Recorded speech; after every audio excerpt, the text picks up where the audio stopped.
이번에 그 강효욱 씨가 고발까지 당했다라고 합니다. 저는 그 처음에 그 강효욱 씨의 그 메시지를 공개했던 수의사라고 하는 분이 있죠. 그 수의사가 자기가 직접 강효욱 집에 가가지고 그 레오를 안락사 시켰다라고 하는 얘기를 들으면서 이게 법률적으로 문제가 되지 않나라고 좀 의심은 들었지만 그게 법률적인 문제가 될 거라는 좀 더 제가 또 수의사가 아니니까 그거 몰랐는데 약간 좀 이상하지 않습니까? 아니 왜냐면은 수의사라고 한다면 자기 병원이 있는데 병원에 레오를 데리고 와가지고 조치를 취하는 게 아니라 그거를 가지고 가서 집에서 그렇게 한다? 이건 불법이 아닐까라는 생각이 들었는데 이번에 보니까 그게 불법이 맞아요. 그래서 결국에 이번에 또 다른 지금 이제 그 수의사 분께서 이분은 그냥 뭐 수의사가 아니라 보니까 이제 그 대한수의사회 무슨 뭐 대표 뭐 이런 사람인가 봅니다. 그래서 출장 뭐 이렇게 뭐 이 단어는 제가 얘기하지 않을게요. 그래서 그런 어떤 논란이 있었는데 집에 가가지고 그 레오를 그렇게 했다라는 거에 대해서 그게 엄격하게 당연히 이제 의료법에 위반이 되기 때문에 고발을 했다라고 하는 얘기가 이번에 또 추가로 나왔습니다. 그리고 이제 두 번째로 좀 얘기를 해봐야 되는 게 CCTV에 대한 얘기를 좀 해봐야 될 것 같은데 일단 요거를 제가 명확하게 말씀을 드리고 싶어요. CCTV가 이제 뭐 저기 편의점 같은 데도 설치가 많이 돼 있고 편의점 CCTV 같은 경우는 잘 아시는 것처럼 직원들 이렇게 근무 태만 같은 거를 이제 확인하지 않습니까? 저는 그게 개인적으로 뭐 문제가 별로 안 된다라고 생각을 해요. 왜냐면 제가 편의점 만약에 사장인데 아르바이트생이 딴짓할지 눈땡이 피울지 뭐 어떻게 알겠습니까? 제가 가게에 나가 있는 것도 아닌데. 그리고 제 주변에서도 저기 뭡니까? 저기 그 요식업 같은 거 하시는 분들도 다 그 앱을 통해 가지고 확인을 하거든요. 뭐 이게 근무가 제대로 돌아가고 있는지 가게가 제대로 돌아가는지. 근데 중요한 거는 그거는 문제가 없을 거라고 판단이 되지만 그게 뭐가 돼야 되겠습니까? 사전 동의가 돼야 되지 않겠어요? 직원들한테 여기 이런 게 이제 설치가 돼 있고 이런 것들이 이제 뭐 볼 수가 있다. 당신의 어떤 그 근무 태만이나 뭐 이런 것들을 확인하기 위해서 확인한다. 이게 이제 서로 소통이 돼야 되지 않겠습니까? 직원들이 그런데 만약에 그거에 대해서 거부한다라고 한다면 저도 이번에 처음 알았는데 직원들이 그거에 대해서 거부한다라고 한다면 그걸 설치하는 게 안 된다라고 합니다. 직원들이 거부를 하면은. 근데 만약에 그러면 내 입장에서는 그럼 어떻게 하면 돼? 그 직원 안 쓰면 되죠. 그러면 우리는 좀 일을 같이 하기 좀 힘들겠다고 그냥 내보내면 되는 것이죠. 근데 직원들이 반대를 했음에도 불구하고 그냥 뭐 몰래 설치를 한다든지 끝까지 그거를 유지한다라고 한다면 이것도 마찬가지로 문제가 되거든요, 법적으로. 그래서 지금 강효욱 씨 같은 경우는 그 CCTV에 대해 가지고 외부 사람들이 와 있고 물품들이 있고 걔도 와 있어가지고 CCTV가 꼭 필요했다. 걔가 우리를 물 수도 있고 도난이나 외부인 침입이 있을 수도 있어 설치를 했다. 직원 감시 용도가 아니다라고 했는데 저희 그 두 번째 사진 한번 좀 띄워주시겠습니까? 이미 이제 그 공개가 됐던 것처럼 9개의 그 CCTV가 어디 설치가 돼 있는지가 다 공개가 됐습니다. 저는 아니 그냥 감시를 하기 위해 가지고 감시라고 하는 표현보다도 그 직원들의 어떤 근무 같은 걸 확인하기 위해서 설치했다라고 얘기하면 되지. 그거를 가지고 저렇게 얘기하는 거는 또 말이 안 된다고 보는데. 왜냐면 저 정도 지금 CCTV가 설치가 돼 있는 게 작은 공간에 6명 정도 일하는 공간에 9개 정도 지금 설치가 되어 있고요. 그리고 저기는 사무실입니다. 사무실은 어떤 곳이에요? 외부 사람들이 출입을 안 하는 곳입니다. 외부 사람들의 출입을 애당초 안 하는 공간이에요, 저 공간은.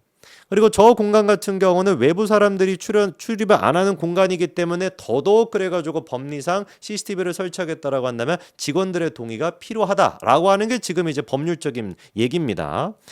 그리고 이제 또 눈에 띄는 게 이제 사진 내려주셔도 됩니다. 정작 이제 그 도난 방지가 됐거나 외부인 확인을 하겠다라고 하면은 어디에다가 CCTV가 설치가 되어 있어야 되겠습니까?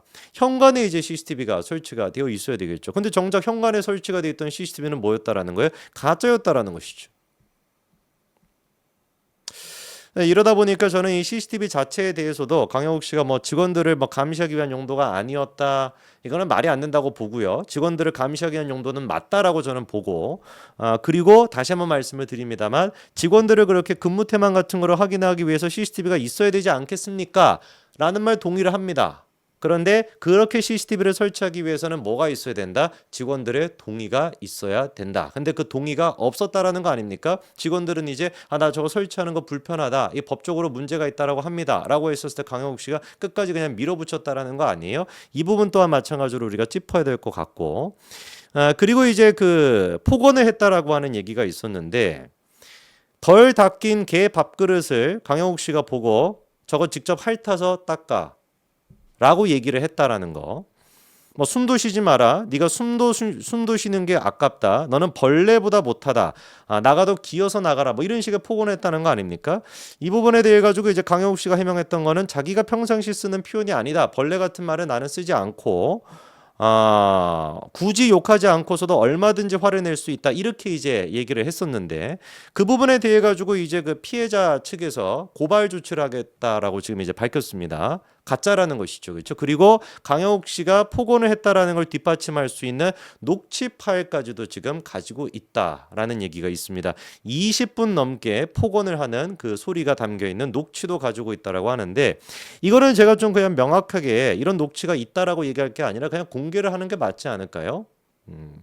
그렇지 않습니까? 진짜로 뭐 폭언을 했다, 폭언 안 했다, 그거 우리가 어떻게 알 수가 있겠습니까? 양측의 입장이 지금 180도 다른데, 근데 뭐 녹취라고 하는 명확한 증거를 가지고 있다라고 한다면 그 피해자 쪽에서도 그냥 뭐 언론 플레이 같이 이런 식으로 할 게 아니라 그냥 그거 공개를 하세요. 그래서 어떤 내용이 담겨 있다 이러면 그냥 완전히 끝나는 거 아니겠습니까? 이슈가.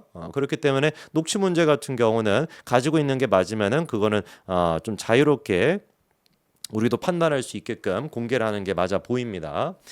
그리고 급여 9,760원 이게 저는 좀 사실 제일 납득이 안 됐었는데 근데 뭐 이거를 크게 뭐 문제가 안 된다라고 생각하시는 분들이 많아서 저는 또 놀랐습니다. 근데 이게 만약에 또 입장을 바꿔가지고 뭐 강영욱 씨 회사가 아니라 일반 그냥 회사였다. 뭐 중소기업이었다. 근데 거기에서 마지막 근무한 달을 정상적으로 기본급이라는 게 있잖아요, 원래. 근데 기본급을 챙겨주지 않고 9,760원, 만 원에서 3점 몇 퍼센트를 깠다라는 거 아니에요? 그거를 그렇게 입금했다라고 한다면 제가 봤을 때 그 기업 난리 났을 거거든요. 뭐 그게 뭐 강흥욱 씨 아니라 뭐 백종원 회사에서 그랬다. 백종원 뭐 카페에서 그랬다라든지 뭐 또 유명한 사람 누구 있습니까? 뭐 이연복 씨의 뭐 중국집에서 그랬다라고 한다면 완전히 그냥 뒤집어지지 않았겠습니까? 근데 이것도 막 그렇게 막 문제가 없다라고 생각하시는 분들이 꽤 많은 것 같은데 일단 강영욱 씨 측에서 해명했던 게 뭐였냐?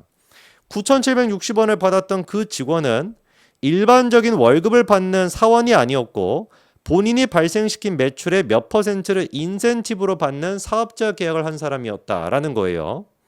근데 이제 이 지금 9,760원을 받은 분의 얘기는 자기가 근무했던 기간이 1년이 넘었고 주 40시간을 근로했던 정규직이었다라는 겁니다. 그리고 임금 구성 같은 경우는 기본급에 인센티브가 있는 구조였다. 사실 그런데 그 프리랜서라고 해도 기본급에 일단 기본적으로 있지 않습니까? 최저시급이 있으니까 당연한 거 아니겠어요.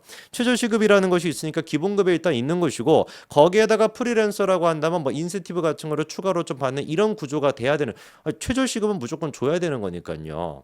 근데 9,760원을 입금했다라고 하는 거는 최저시급조차 안 맞췄다라는 거잖아요. 그러면 당연히 이게 문제가 될 수밖에 없는 것인데 퇴사하겠다라고 얘기하고 난 뒤에 퇴직 직전에 강영욱 씨가 뭐 퇴사와 관련돼 가지고 할 말이 있다라고 얘기하더니 뭐 별 얘기가 없었대요. 그리한 다음에 퇴직하고 난 다음에 10일이 지나고 난 뒤 딱 정확히 10월 10일이었는데 그때 9,670원을 보냈었다라는 것이고 그리고 난 다음에 그 직원분께서 고용노동부에 이제 상담을 해가지고 이거 문제가 당연히 되지 않냐라고 해서 고용노동부 측에서도 조정기일 같은 거를 잡지 않습니까? 강영욱 씨랑 그다음에 이제 그 직원 이렇게 불러가지고 조정 같은 거를 이제 하잖아요. 조정기일 날짜를 잡아가지고 근로감독관이 조정기일 날짜까지도 잡았었는데 강영욱 씨가 나오지 않았다라는 겁니다. 그날 나오지 않고 해가 지나가지고 반년 정도 시간이 지났을 때 갑작스럽게 이제 퇴직금, 기본급, 인센티브, 미정상금, 연차 수당 등을 입금했다라는 것이죠. 퇴직하고 난 다음에 10일이 지나고 그 기본적으로 챙겨줘야 되는 이제 그 수당도 챙겨주지 않고 최저 임금도 챙겨주지 않고 9,670원을 10일 있다가 입금하고 난 뒤에 고용노동부 측에서 이제 조정기일을 잡아가지고 날짜 이날 오십시오라고 그 문서도 공개가 됐습니다. 그런데 그 날짜에도 강하구 씨가 등장하지 않았고 그리고서는 이제 반년 정도 시간이 지나고 나서야 이제 그렇게 퇴직금을 입금했다라고 하는 것은 누가 보든지 간에 제가 봤을 때 이건 문제가 될 수밖에 없습니다. 그래서 세 가지 측면으로서 봤을 때 저는 강영 강영욱 씨 이슈에 대해 가지고 처음 제가 말씀드렸던 그 얘기, 그 입장을 유지할 수밖에 없는 상태입니다. 근데 이 부분에 대해 가지고 법률적으로 법치가 문제, 저는 뭐 누구나 다 똑같아요. 법치적으로 문제가 있는 거라고 한다면은 그거에 대해 가지고 현실적으로 객관적으로 말씀을 드리고자 하는 것이지, 강영욱 씨가 뭐 통일교였다, 강영욱 씨가 무슨 뭐 인성, 그런 거는 저는 관심이 없습니다. 문제가 있는 걸 문제가 있었다라고 말씀드리는 것 뿐이고, 그렇게 판단하는 게 제가 봤을 때 대한민국이 건전해지고 건강해지는 길이라고 봅니다. 그래서 이번 사안에 대해서 제가 좀 말씀을 드리는 이유는, 법치 자체가 대한민국에서 너무나 흔들리는데 그렇게 흔들리는 방식 자체가 김호중도 그렇고 강영욱 씨도 그렇고 이재명도 그렇고 다 비슷하기 때문에 그래요.